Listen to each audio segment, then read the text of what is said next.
Okay, so everyone, welcome to Kol Shira, in partnership, of course, with Breslov.org. Our dear Rebbe, Rabbi Chaim Kramer, he's actually on his way to. He's on his way to Uman to be there for Rosh Hashanah, for Rosh Chodesh Nisan, and it's a very, very, very special thing. I know that Rabbi Shlomo Katz is on his way over there also with Yehuda Hanikman. It's a wonderful, wonderful thing to be by the Rebbe anytime. Anyway, so there's so much really to discuss this week. Number one, it's Shabbos Chazak, because we're finishing Sefer Shemais. It's also we have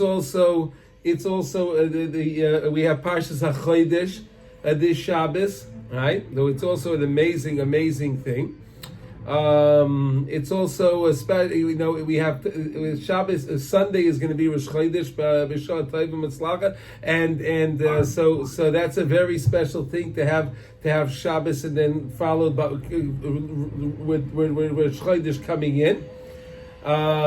So we can discuss many things, but one thing I'd like to start with is to understand this idea of the Torah says that that Rosh Chodesh Nisan is the Rosh Chadashim.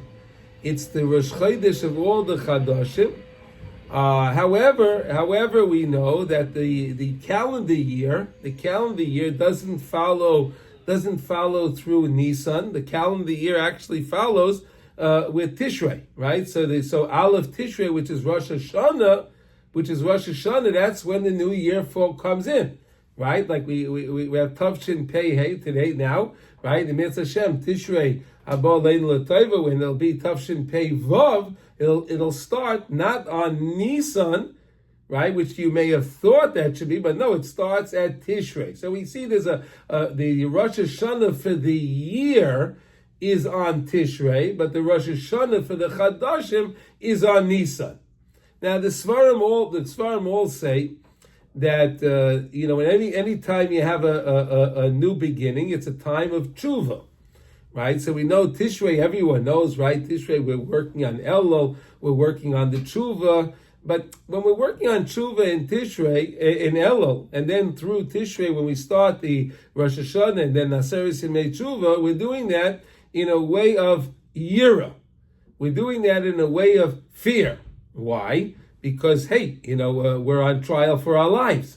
So if I don't make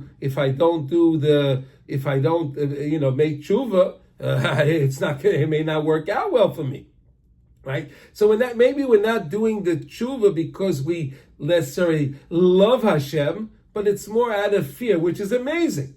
Don't discount tshuva anytime. However a person does tshuva is amazing, okay? But now, when we come to Rosh Chodesh Nisan, and this is the Zman of Geula, and this is where HaKadosh Baruch Hu took us out of Mitzrayim. And when we were in Mitzrayim, we weren't on the greatest level. We were on the 49th level of impurity. And don't forget that we raised ourselves up as we left Mitzrayim within the 49 days of the Sephiras HaOmer, right? Which is going to be we're going to be counting soon, right? And we came to a place of purity, and we were really purged from the sin of Adam Arisha and Chava. We were purged from that. It's amazing. It's truly amazing. Where if you think about it, when Adam and Chava had no internal Yetzer Hara, they had an external Yetzer Hara. What was their external Yetzer Hara? The Nachash. The Nachash HaKadmaini was the external Yetzer Hara, right? All right, but it didn't work out well for them. And they wound up bringing death into the world, right? They wound up introducing death.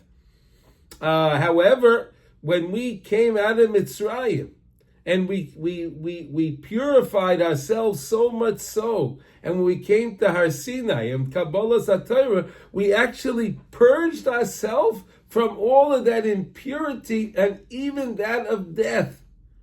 Could you imagine that? We came to such a level, we came back came back to the time of before creation, and we brought everything back up. And then unfortunately, we know because of the hate of the Egel, right, we wound up falling back down. The Malachim came. There were 1,200,000 Malachim that came to put crowns, 2 crowns on the heads of every Jew. We all got 2 crowns on Har Sinai. When we were with Kabbalah Satari, each Jew had 2 crowns. Could you believe that? And Hashem sent each Malach to give you each one of the crowns. So it wasn't one Malach that brought you 2 crowns. One Malach brought you a crown, and another Malach came and brought you an unbelievable. But but something very, very important. So now let's just finish this idea. So when you realize this idea that Hashem took us out of Mitzrayim when we weren't necessarily deserving of coming out of Mitzrayim, but He did that out of His love, so we can turn back to Hashem now and do tshuva me'ahava. Right? This month now, come close to Hashem, but not because you're scared, because you realize the love that you have for Hashem, and you realize the love Hashem has for you. The same way when 2 people are in love, right?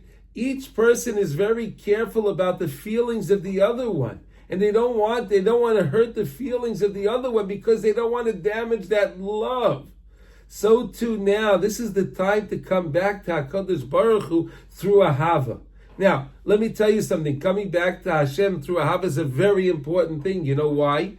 Because the Gemara says that when a person does tshuva me'ahava, he can take the zidonius and the nasius kizechuyos. He takes those iniquities and he turns them into merits.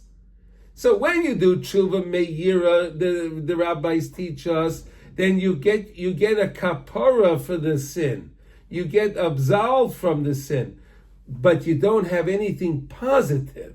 You don't have a problem, but you don't have anything. But if you do tshuva me'ahava, you take the iniquity and you turn it into a merit, which is a fascinating thing. And that's why I believe this Shabbos is so important to realize we're starting again. Now realize something. We are right now in what's called the Zayin Yemei HaMiluim. Right? We're in the 7 days of the fact where Moshe Rabbeinu was setting up the Mishkan and he was breaking down the Mishkan. He was setting it up and breaking it down every day. And Moshe Rabbeinu was acting as the Kohen Gadol during this week. And he was doing all the services in the Mishkan each day, and Aharon and his children were observing, so they would learn how to do the service in the Beis Hamikdash. Okay, so we have our Kohen here, Mordechai, and he's our Kohen, and Mordechai, you would be able to learn how to do the service in the Beis Hamikdash, into the Mishkan. It's a fascinating thing. Now, we also then, when it comes Sunday, we start a new thing. We start what's called Parshas Hanasi. I don't know if you know what Parshas Hanasi is. Parshas Hanasi is you read every day in the if you open your siddur to the kriya that we do on Hanukkah. Okay, it's the same kriya for Hanukkah. What you read on Hanukkah every day when we read the Torah on Hanukkah, it's the same thing. It introduces the sacrifices of each one of the 12 tribes that brought their sacrifice on their day. All right, each Shevet brought their sacrifice on their day, and those were the 12 days, the 12 Shvatim, and that's how we do. It's called. We read the Parshas Hanasi. It's a very, very special thing. It's brought in Shulchan Aruch. It's brought down in Shulchan Aruch to do this. It's not done by everybody, although it is written in Shulchan Aruch that this is a mitzvah to do. Right? So it's not a minhag of Hasidus, but it's something that should be done. There are some shuls that I've been to over the years that they actually, after davening, they take out the Sefer Torah and they read from the Sefer Torah, they read the Parshas Hanasi. I've seen that. But it's a very beautiful thing, and there's a beautiful little tefillah after saying Parshas Hanasi from the Arizal. That's something so special, and it talks about the tikkunim that we can make. right? If I'm from this Shevet, if I was from this Shevet, I want to be part of this Shevet, and I want to make my tikkunim, I want to make my repairs, and so on. Because we're not sure really what Shevet each one of us is from, unless we have a Kohen, right? So we know. But otherwise, we're not sure what Shevet each one of us is from, so we want to connect ourselves to all of the Shvatim, because really we want to join all Klal Yisrael together anyhow.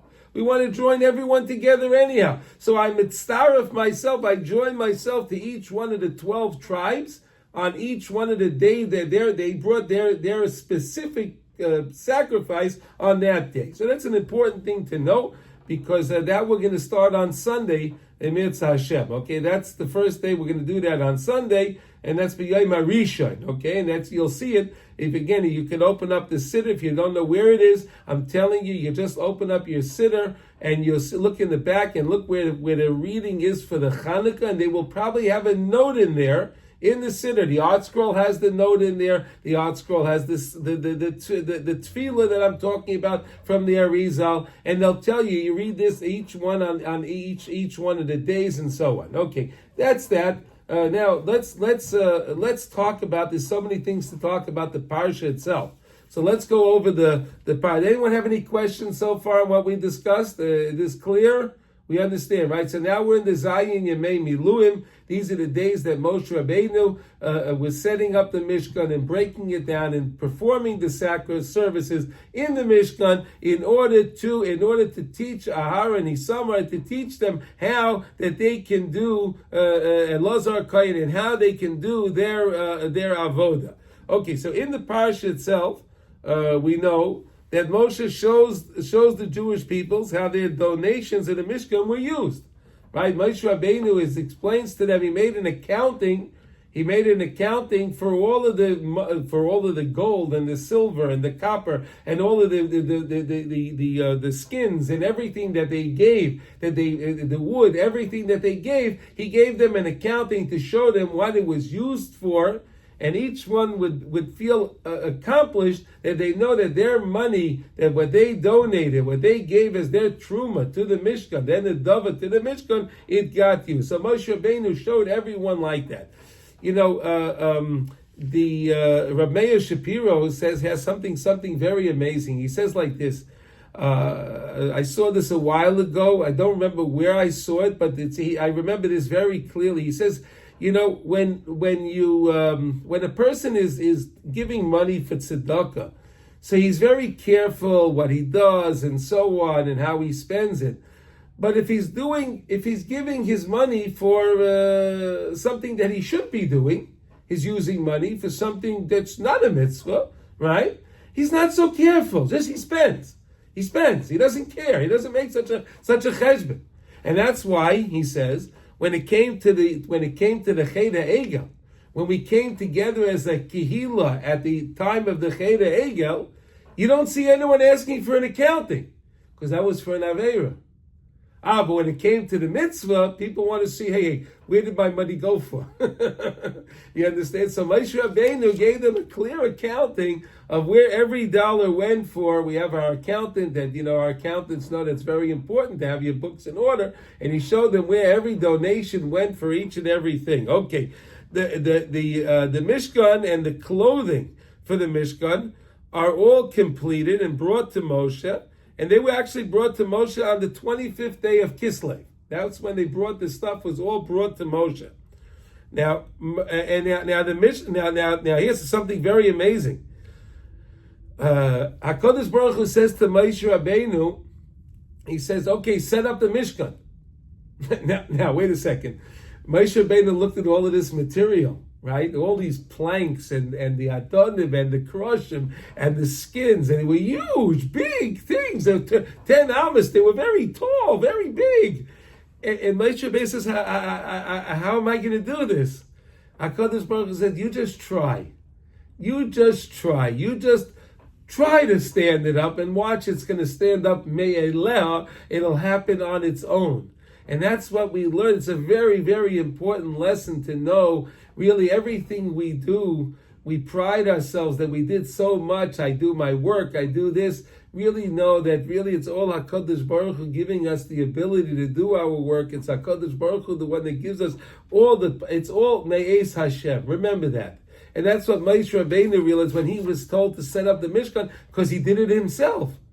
Moshe Rabbeinu erected the Mishkan himself, and he took it apart himself, and then he erected it again himself, and he took it apart himself again. But and again, Moshe Rabbeinu was not a young man.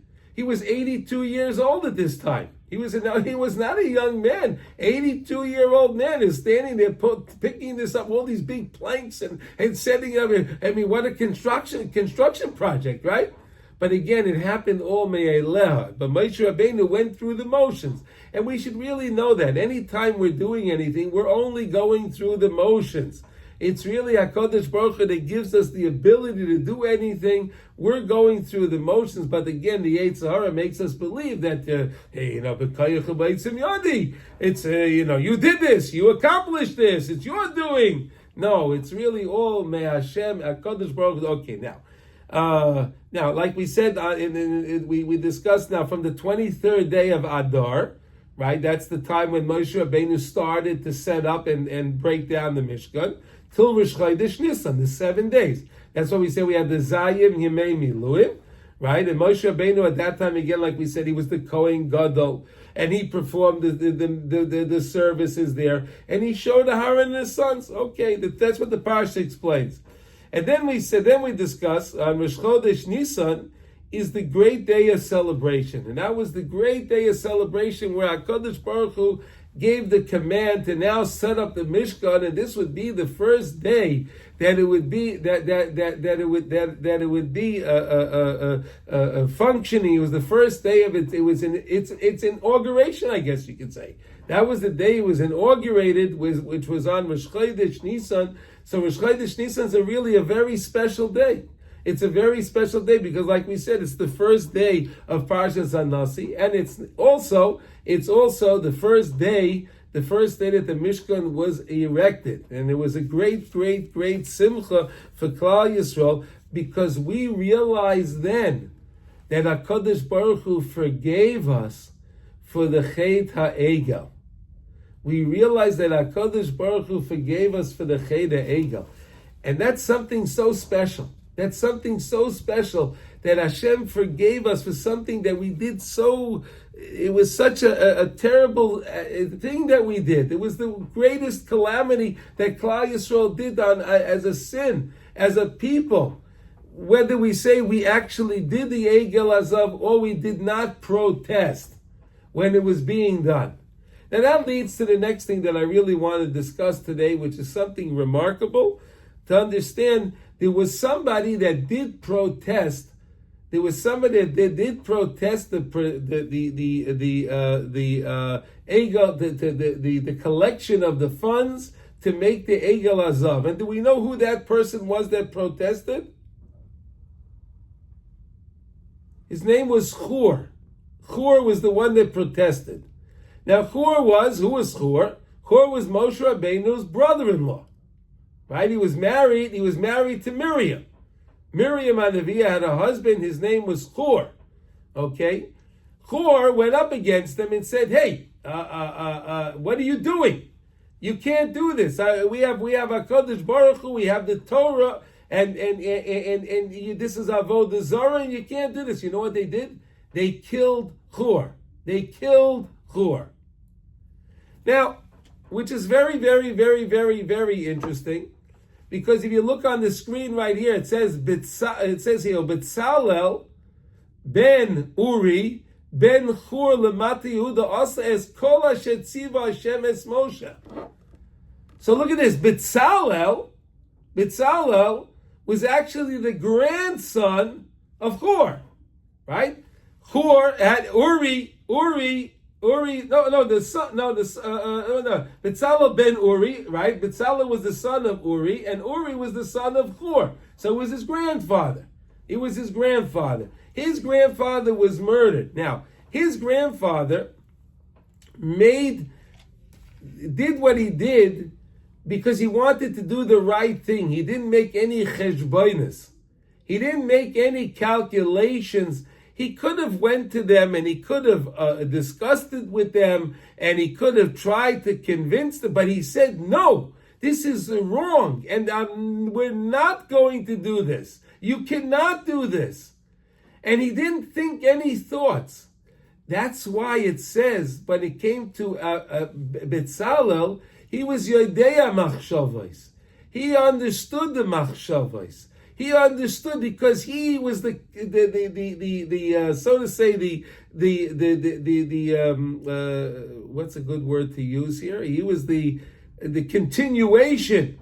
He was the continuation of Hur, and he got to do what Hur did not do. Now, I'll tell you something interesting. When Moshe Rabbeinu introduces Betzalel, he says, Ru'u es Betzalel. Look at Betzalel. What was there to look at him? He was a young man. Do you know how old Betzalel was? He was 13 years old. Betzalel was 13 years old. He was a bar mitzvah boy. Could you believe that? Betzalel was 13 years old. He was chosen by Hashem to be able to be the construction manager, the project manager of the Mishkan, which was the greatest construction project ever in the world, ever done. And he gave it to a 13-year-old young man. Now, can I ask you a question? Moshe Rabbeinu, like we just said before, was 82 years old. He was 82 years old. You had Moshe Rabbeinu listening to Betzalel. That's very strange. That's literally very strange. How Moshe Rabbeinu, that spoke panim el panim Hashem, he went up to Shemayim. He went up and he was in heaven with Hashem. And here there's a 13-year-old man, young man, that's giving instructions on how to build a Mishkan. Moshe says, let's do it like this and like this. Betzalel said, no, we have to do it like this and like this. And Moshe Rabbeinu said, okay, we'll follow your way. And everything was done like the Torah says in the pasuk there, right? Asa es kol asher tziva Hashem es Moshe. He did everything as it was considered, was given to Moshe, and he was Betzalel that was able to do that. I have to tell you, that's something remarkable to stop to think for a second, how you had a young man that had the knowledge and understanding. I know we said his name is Betzalel. He was Betzel Kel, Betzel Hashem. He was Betzel. He was in the shadow of Hashem. He had understandings. He had deep understandings. Which is going to lead to something else now. That I'm going to introduce another idea that I actually saw in the Bnei Yissaschar, to understand who was Betzalel. Because he really is the one that's the star of the Parsha.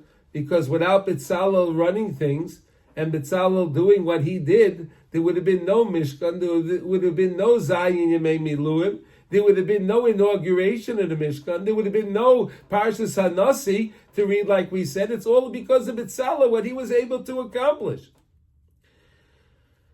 So the Bnei Yissaschar says something amazing, and then we're going to try to understand this, okay? The Bnei Yissaschar says that Betzalel and the Holy Arizal were the same neshama. Wow. The Betzalel ben Uri ben Hur was the same neshama as the Holy Arizal. Now let's look at the two lives. Let's look at the life of Betzalel, and let's examine the life of the Holy Arizal. Now the Holy Arizal came to Tzfas, right? He came to Tzfas at the time of what do you call it? He came to the time of Shlomo Elkabaz. That was in you had Rav Chaim Vital, you had Rav Yosef Cairo. Right, the Rabbi Yosef Cairo was the one that wrote the Shulchan Aruch. He was the first one that wrote the Shulchan Aruch. Rabbi Yosef Cairo was the first one to write a Shulchan Aruch, and the Sfaradim go by Rabbi Yosef Cairo. And do you know, at the same exact time that Rabbi Yosef Cairo was writing Shulchan Aruch, the Holy Ramah the holy Ramah in Krakow, was writing his Shulchan Aruch. And do you know at that very same time they get word to the holy Ramah that Rabbi Yosef Karo finished his Shulchan Aruch, and the Ramah was going to throw out all of his work. He said that we need to have a Shulchan Aruch. It was done. So what do you need mine? You see how great these tzaddikim were? How great, how awesome these tzaddikim were? Today, one tzaddik will say, hey, what do you mean? Oh, he did his. This is mine. This is mine. But this is the way real tzaddikim think. Now, so the holy Arizal comes to Tzfas. He's a young man. The Arizal died when he was 38 years old. Okay, he was a young man. Rabbi Yosef Cairo was in his 80s. Rabbi Chaim Vital was also way up there. Rabbi Shlomo Elkavas, he wrote the Lecha Doidi. You know the Lecha Doidi we sing? Lecha Doidi, right? Lecha Doidi. It was written by Rabbi Shlomo Elkavas. They're buried together in the same in Tzfas. You can go to the base Olam in Tzfas. You have all the tzaddikim right there. The Arizal. You have Rabbi Shlomo Elkavas is buried right next to you. These are great people. So this young man comes to Tzfas, and they all gave him respect. Wait, these, I just explained to you. Rabbi Yosef Cairo, Rabbi Chaim Vital, which became the illustrious student of the Arizal. Okay, he became his student. Okay, he became his student. And Rabbi Shlomo, they all gave the covet to him. And they all said that we want to learn from you. It's fascinating if you understand the history. We know that the Arizal learned the Kabbalah with Reb Chaim Vital for a year and a half, a little more. We're not sure exactly how long it was. When he completed his learning with Reb Chaim Vital, he passed away. Now I'm going to tell you something remarkable. Do you know that Betzalel ben Uri ben Hur, when he finished the Mishkan, do you know that he passed away as well? He passed away as 13 years old. Now look at the similarities. Here you have Moshe Rabbeinu taking orders from a young man. Right? Here you have the Arizal, another young man, that's giving instructions to the great elders, the sages of his time. Very interesting, the similarities. Very, very, very interesting. I mamish felt that was something so amazing to understand. And again, this is what the Bnei Yissaschar says. Such a remarkable thing, that the Arizal is a reincarnation of Betzalel ben Uri ben Hur. Now here's the next thing that's really amazing. I said to you before, it said, Moshe Rabbeinu says to the people, look, Ru'u es Betzalel. Look at Betzalel. What was he saying? Look at Betzalel. You know what he was saying? Look at Betzalel. Betzalel took on the face of Hur, his grandfather. At that time, his face changed, and he looked like Hur. And they looked at Betzalel and they saw Hur, and they said, "Oh no, he's the guy that we murdered. He's the guy that we murdered. Here he is. He's back again. Deja vu. How did he get here?" But the fact that we really did a tshuva, that we really, truly did tshuva, that's why I can honestly believe the Torah doesn't even tell us that Hur was murdered. Chazal tell us that Hur was murdered. But the Torah doesn't tell us that, because Hur became Betzalel. He became Betzalel. And he looked like Betzalel. Betzalel looked like Hur. Fascinating. Mamish fascinating understanding of what was going on in the Parsha. And that's why HaKadosh Baruch Hu forgave us. And you see how HaKadosh Baruch Hu forgave us, because we did tshuva gemura.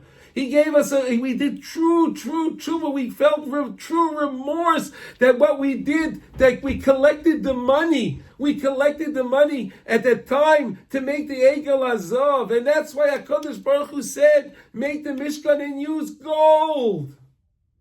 Now take the gold and use it for something of Kedusha. And that's why we said Moshe Rabbeinu gave the accounting. You understand? Moshe Rabbeinu gave the accounting, and it's just amazing. Now I'll tell you like this. The Medrash brings an example that I saw like this. Let's say you have a king. You have a king that has a general, and there's a rebellion going on amongst the people, and they're rebelling against the king, and the general goes up against the people, and the people kill the general. Now, when it's all done, the king will be so indebted in gratitude to the general that he stood up for him. Correct? Right? The general stood up for the king. What he does is he makes he makes a law that anyone that came from this general, the children in his family, they'll be nobles and princes. They'll be nobles and princes. Here I would like to say and suggest the same idea, that the same way Hur stood up and he was the general, protecting Hashem. He was the general. So HaKadosh Baruch Hu says, okay, you died al Kiddush Hashem, protecting me. Look, I'm going to make your grandson. I'm going to bring your grandson to the light. I'm going to make him the prince. But not just the prince. He's going to be the prince that's going to build the Mishkan. To build the Mishkan. The world is always surprised. They can't understand how we went through and built this Mishkan, this edifice, this magnificent edifice in the desert. We had no equipment.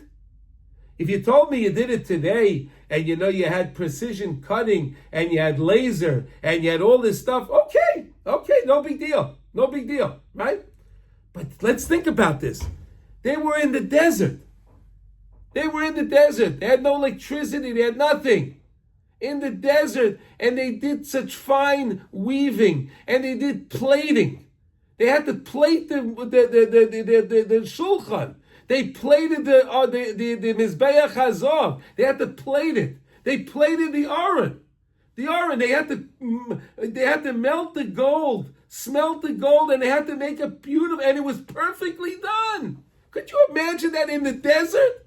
With the sand and all of the things, and they were able to accomplish this? This is amazing. This is something mamish amazing.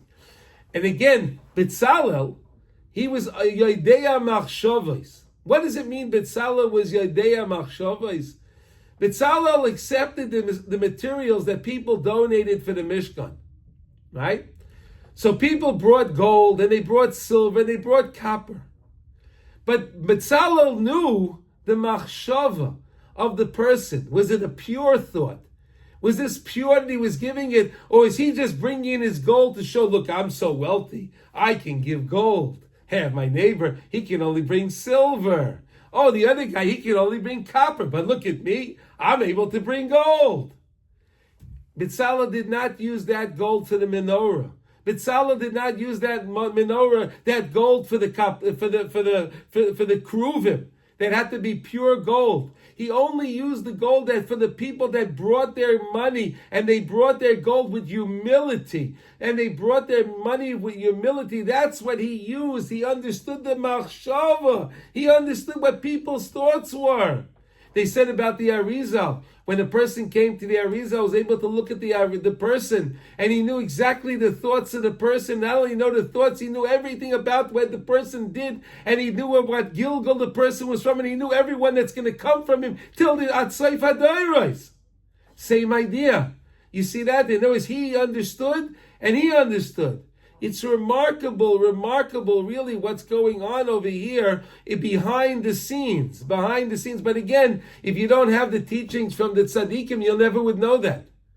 No one, if you don't understand, if you don't see something from the Bnei Yisrael, the holy Bnei Yisrael, if you don't see from the Bnei Yisrael, how are you going to know that Betzalel has anything to do with the Arizal? But now when you look at their lives, wow, are their lives very similar? Very, very, very similar. The same way Betzalel was able to make the Mishkan and brought Jews closer to Hashem. Look what the Arizal did. Look at the Arizal. The Arizal was able to label every one of the Kfarim in Eretz Yisrael. He went around in Tzfas, all around in here, and he said, this is this tzaddik, this is that tzaddik, and they marked it. He gave us eternity. He gave us in his teachings from the Arizal are brought down by the Baal Shem HaKodesh, and of course from the Talmid, from the Gra. The Gra was a master Mekubal. The Gra was a master Mekubal. He knew the teachings of the Arizal. He knew the Zohar HaKodesh. It was so important. The studies of Rav Chaim Vital. Right, he gave us Rav Chaim Vital. Without Rav Chaim Vital, the Arizal, we wouldn't understand the Arizal. Right, we had the students that he gave. That's why the Arizal taught Rav Chaim Vital the Kabbalah, and he passed away when he finished because he gave over the reins. He gave over the reins to Rav Chaim Vital, and then it passed on till it came to the holy Baal Shem HaKodesh and the Talmidim of the Baal Shem Tov, and of course Rabbi Nachman that was able to be Megala, the Seides of Torah, the Seides of the Kabbalah, and bring it out to light that we can live today. It's remarkable. It's something truly remarkable. This is something I really wanted to bring this idea for the Parsha to understand this. Does anyone have any questions on this or understanding of this or anything like that? Would anyone like to say anything? Yeah. What? Go ahead. I think we have here a clear case of an Ibur. Mm-hmm. Definitely between the Uri and Betzalel. They had the ruach of one another. I'll even venture to say my own opinion is I think that Betzalel maybe had the Ibur of Noach. That's just something that I was thinking about. And maybe the Tikkun for okay, all right. Well, listen. Okay. That's a nice idea. But again, the Bnei Yissaschar says it was the neshama. He had the neshama. It was a Gilgal HaNeshama from Betzalel to the Arizal. It wasn't the ruach. It was the neshama. No. I was making the point about it was just an Ibur. No, an Ibur is something else. This is something else. An Ibur is not what you're talking. He's talking about. This is a reincarnation. An Ibur is a receiving of someone's past neshama to help them in the present life. No, that's an Ibur is when a neshama attaches itself to somebody else. But that's here I understand. But the Arizal, but the Bnei Yissaschar is saying over here that this is the neshama. It's the actual neshama. It was the same neshama. Okay. It's different. Not an Ibur. He said it was the same neshama. The same way we learned that Noach, Moshe Rabbeinu was a Gilgal of Noach. The same way we learned the idea that Noach did not daven for the people, where Moshe Rabbeinu, all he did was daven for the people. He was for the people. Where Noach was for himself. He didn't know about the people. Moshe Rabbeinu came and made the tikkun for that. You understand? The Arizal extended what Betzalel started. He came to extend what Betzalel started, and in the same way that the Mishkan was there to bring us life, to bring us a connection back to HaKadosh Baruch Hu, so did the Arizal. Without the Arizal, the Zohar HaKadosh would be locked. We would never understand anything. We would not understand any teachings in the Zohar at all. It's only through the Arizal and through the Talmidim of the Arizal that we have any idea what's going on. And we still have no idea. But they opened our eyes a little bit of the light. Zohar means light. The light. He opened up, he gave us the revelation of the light that's in the holy Zohar HaKodesh. And that's what we have in the teachings of Rabbi Nachman. The holy Likutei Maran is something that he brought down from the place of Keter in Shemayim, the highest places. Whatever. This is what we. Okay, listen. I want to just bring this idea to light over here, and I hope you guys enjoyed that. Now let's learn. I want to learn.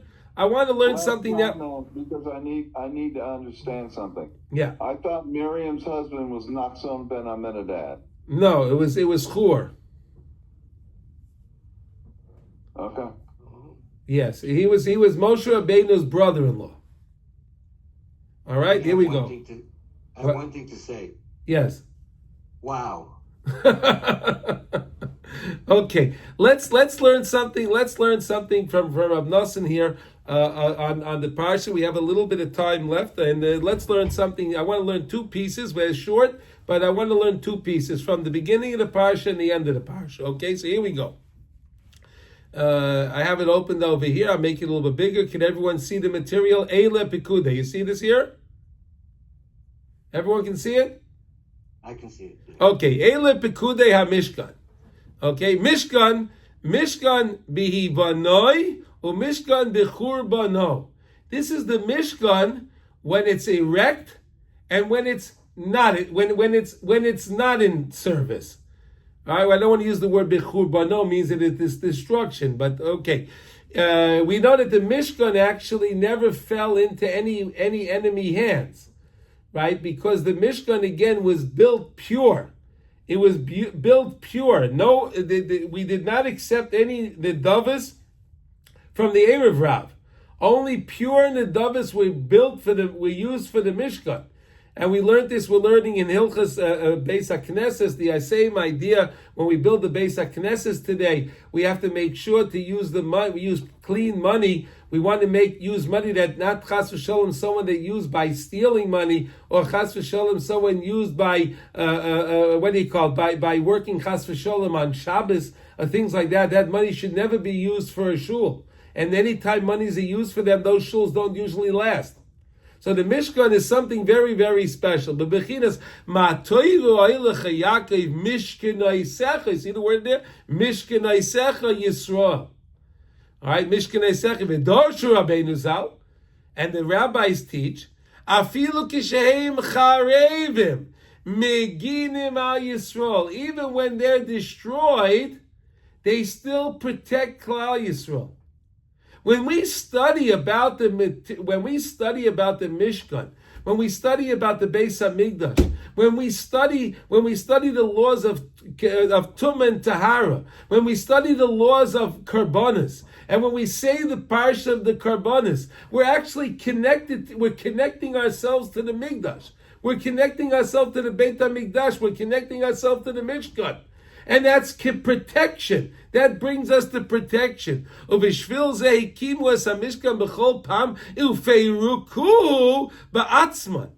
therefore we built the Mishkan and we disassembled the Mishkan.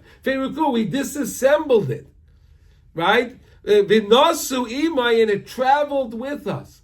Why was it traveling? Why did we build it, take it apart? Because there would be times that we're strong and times that we were not so strong. And then there were times that we were in Gullus and we're traveling. That's why the Mishkan traveled with us.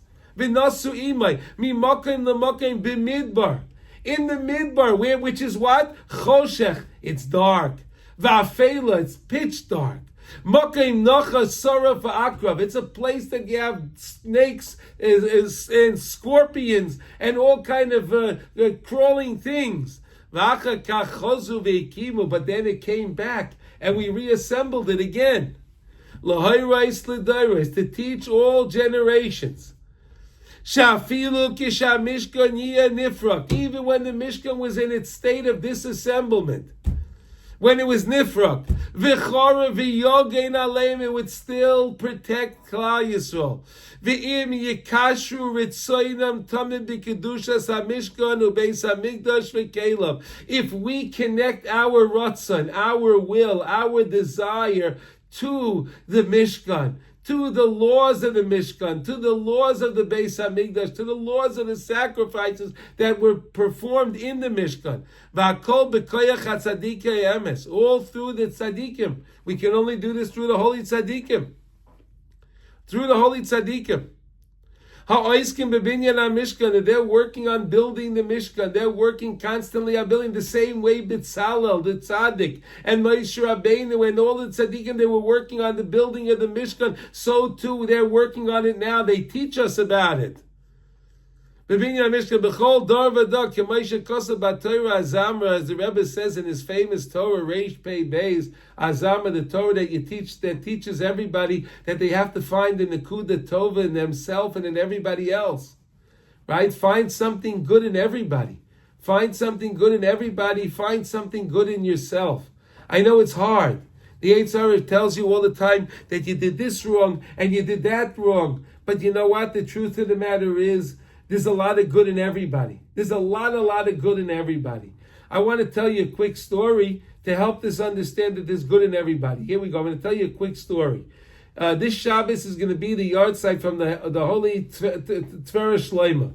Okay, from the dumps. The holy Tverah Shleima, it's his yard site. There's a Maisa with the Tverah Shleima that's very, very odd. It's going to connect to what we're learning over here. One time, the holy Tverah Shleima was an awesome, illustrious tzaddik. And he was in the Beis Medrash one day, and he went over to people, and he asked them, "Can I make you a coffee? Can I make you a coffee?" Right? Can I make you a coffee? Right? You believe that? The tzaddik goes over to people and asks them, "Can I make you a coffee?" Could you imagine Rav Moshe Feinstein Zatzal going around and asking people to make them a coffee? Could you imagine that? Could you imagine that? Right? I'm just saying, this is the great... So they asked him, "Rebbe, why do you want to make a coffee? Why do you want to make a coffee for people?" He says, "I'll tell you." He says there was a neshama that just came to Shemayim. There was a neshama that just came to Shemayim. And he says that this neshama that came to Shemayim, he said, was living amongst Goyim. And this person had no knowledge of Torah at all. He was mamash a true case of a tinuk shenishba. He never learned anything. He never knew anything. He lived his life. He passed away. He came to the next world. Now they were deliberating. What do we do with this person? He never did any averas because anything he did, he had no idea what he was doing. He wasn't taught. So he didn't know right from wrong. So we can't put him in Gehenna. But yet, can we give him Gan Eden? He didn't do anything right. And then they start looking through his life, and they find that one day this person that just came to Shemaim, that just passed away, he was traveling through a Jewish town, and he had bought a coffee. And he was standing outside to drink his coffee. And a poor person came by, a Yid comes by and asks him, "Can I get a coffee, please?" And this Yid gave him a coffee. He gave him his coffee. He gave him his coffee. And they said the fact that you gave him a coffee was something so nice that you gave him your coffee. That you gave him your coffee, that was so special. And they gave him his Gan Eden. They gave him Gan Eden, whatever portion he got his chelik in Gan Eden. So the holy Tverah Shleima says, "Look, I don't know anything about myself," he said. He says, "But at least I want to do one thing. I want to make someone a coffee. So when I get to Shemayim, if I have nothing, I'll always be able to fall back that I made somebody a coffee." You hear the way that tzaddikim thought? Unbelievable. Unbelievable. Unbelievable. He really wanted to make a coffee for somebody. He made a coffee. He was making coffee. Unbelievable the way that something. But we have to find always the goodskeit in ourselves. Find something good. Anytime that you davened well, or anytime you gave some extra tzedakah, or anytime that you called somebody up and you gave them chizuk, or anytime that you helped somebody with some kind of payment that they needed and you helped them, or whatever you did, everyone has all good things. We're all good people, and we all have good points inside of us, and that's what we have to do, is focus on the good points. Okay, ayedeze yuchlo la'ava b'sholem b'chol hamidboriyos u'b'chol minei choishes v'tzalmovas afilu kishoyim chas sholem mokem nochash v'sarov v'akro. And through this, a person can go through his life, and he can always be successful, always starting again. I start again now. We say every morning, I'm a chadesh betuvay b'chol yom tamid ma'aseh bereishis. Every day I can start again. And right now I'm going to do the right thing, because all I have right now is right this moment. When I'm doing a mitzvah, right? You have to know this. When you're doing a mitzvah, you have to do the mitzvah because that's what's the most important thing in your life at that moment. In that moment that you're doing a mitzvah, that's the most important thing. People don't even realize when they go to the bathroom and they make an asher yotza. So they're drying their hands while they're making the bracha. Wait a second. Or they're walking while they're making the bracha. Wait a second. Are you supposed to be doing two things at one time? Who said we're supposed to multitask? I know modern times tells you, you do things, you multitask, you do multiple things. When you're doing a mitzvah, that's the most important thing. Stop. Right? Stop and do the mitzvah the right way. Do the mitzvah, give it all your heart. And that was something that you can hold on to. And that's something so special.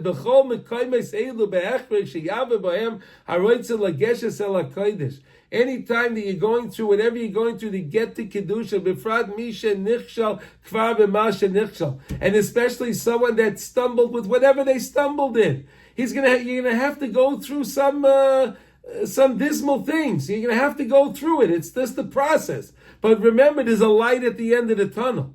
Remember that. And how do you get to the end of the tunnel? Finding the good points. Finding good points in yourself and in others. That's the way we do it. Okay? Bebechinas ma sham rabbeinu zal hamayim rabbeinu b'hainu da'ol mikulam yatzilenu Hashem aydei toikif harotzen nikadusha. All we have to do is have the rotzen for holiness. You beg Hashem, I want to be holy. Like we said, this is Chodesh Nisan we're coming to now. This is the time to come to Kedusha. This is the time to come to raise ourselves up from the 49 levels of impurity to the 49th level of Kedusha. To come to the 50th gate, which is Kabbalah HaTorah and Shavuos, which are Ba'aleinu Taiva Meretz Hashem. And this is what we really have to understand, guys. This is such an important lesson to understand this, to have the Ratzon. To have the Ratzon, right? When we're going to be getting ready for Pesach, we're doing cleaning the house. It's not, don't mix up cleaning the house for spring cleaning. People think, I have to dust the windows and I have to, we have to we have to clean up over here. It's dusty. And no, dust is not chametz. Dust is not chametz. Cleaning the house for Pesach is not spring cleaning. Okay, just remember that. And people, they take on the thing, I have to do my spring, so it's so hard to clean for Pesach.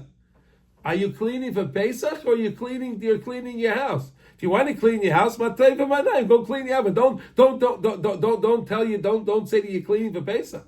Don't tell me that you're cleaning the windows and cleaning, whatever, you're going under the bed with the dust and over there, where we have a room you never brought any chametz into anyway. Right? We never bring any chametz in there, and you're going to go take the beds apart, and you're going to clean under the beds, and okay, yes, it's dusty, it's dirty, okay, clean it, but don't blame that on Pesach. Don't blame that on Pesach. And there's a lot of people that won't do that cleaning now because they don't want to get involved in that. They won't do their spring cleaning now. They'll do their cleaning for Pesach, and after Pesach they'll do their regular cleaning because they don't want to blame it on Pesach. Then, I'm so tired, I had to clean everything, right? Cleaning everything means you clean out the refrigerator, you clean out the drawers, right? Anywhere you had chametz, you clean it out. Of course, the couch, you vacuum out the couch because you may have had a cookie on the couch, so you vacuum it out, and that's what you do. You clean the chairs in the dining room. That's a very important thing. People don't know, right? The chairs in the dining room, right? You have the crack in the back of the chair, right? You have that where the fabric comes together. So that's very important. You clean that out, right? Because that's where chametz can be. Right, but places where you don't bring any chametz, what do you have to bring?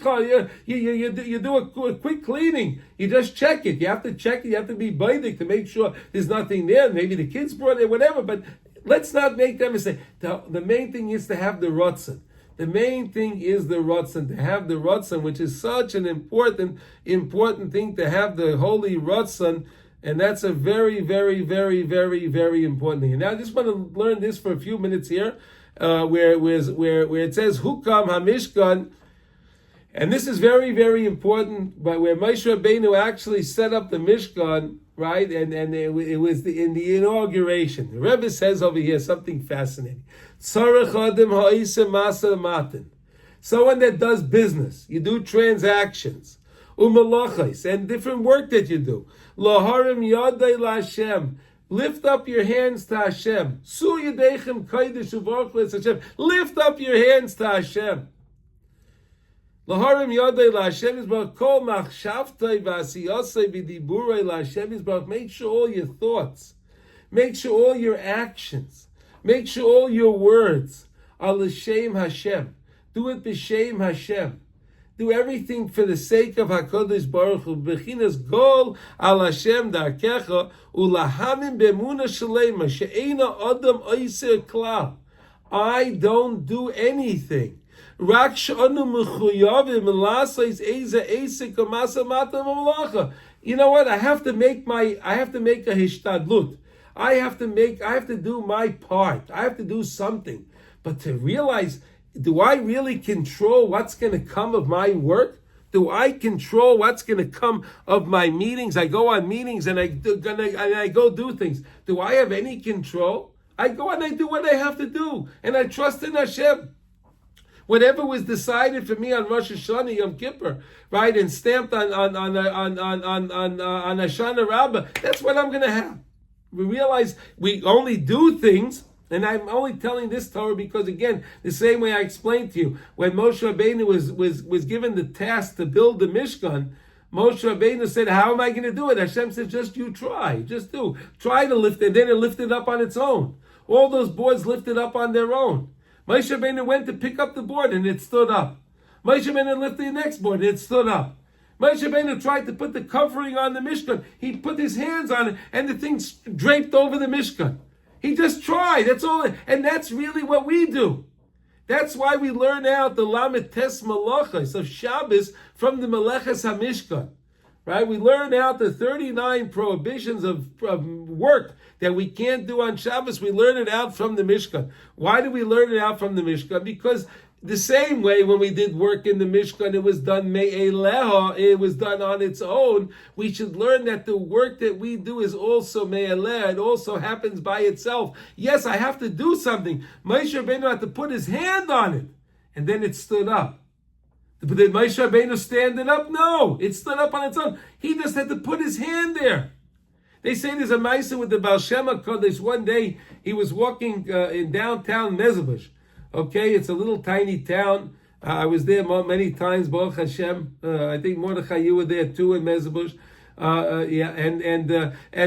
He's walking down the little roads, those cobblestone roads in Mezbush, and he goes over to a store, shop, and he knocks on the door.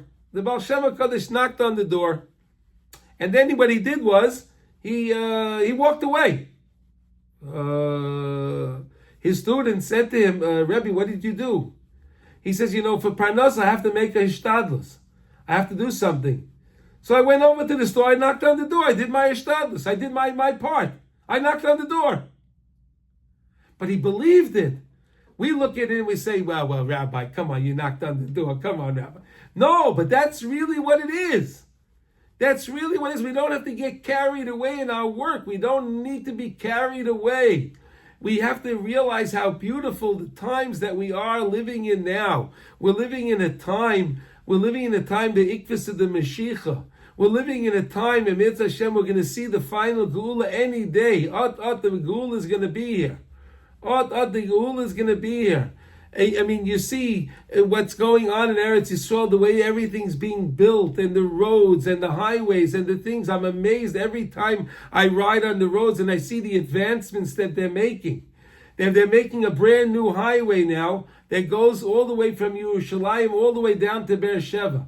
They're working on making a huge highway that goes all the way from Yerushalayim all the way down to Beersheba. Unbelievable what they're doing. I mean, in the few years I'm living in Eretz Yisrael, to see the advancements of the roads, we have the tunnels that go from Yerushalayim to come to the Gush, to come to Efrat. There used to be one tunnel with two lanes, one lane going one way, one lane going the other way. And if anyone got stuck, you understand what happened, right? It was backed up, right?